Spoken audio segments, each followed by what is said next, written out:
Madame, Monsieur, bonsoir. On ne démolira pas les bâtiments de la rue de la Madeleine à Liège. Après concertation, les experts ont décidé de consolider les immeubles. L'avantage, c'est que les fouilles ont déjà repris. Elles devraient se terminer fin de semaine prochaine. Les autorités redoutent que l'on retrouve encore des corps sous les décombres. Olivier Badard.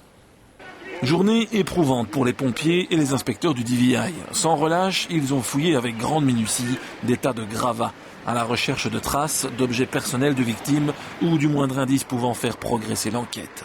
Le pire scénario prévoit la découverte encore de 6 corps supplémentaires. Nous sommes à 12 victimes retrouvées.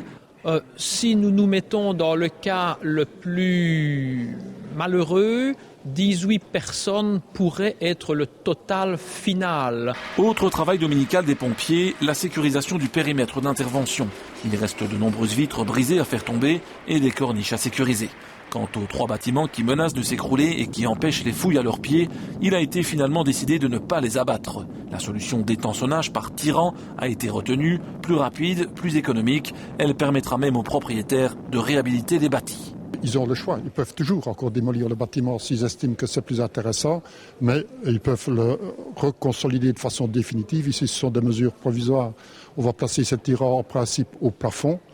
C'est quand même un encombrement, bien qu'on peut occuper les bâtiments comme ça. Ces travaux de sécurisation sont prévus jusque jeudi prochain. Au fur et à mesure de leur avancement, les fouilles pourront se poursuivre. Les autorités espèrent donc établir le bilan définitif de la catastrophe dans les tout prochains jours.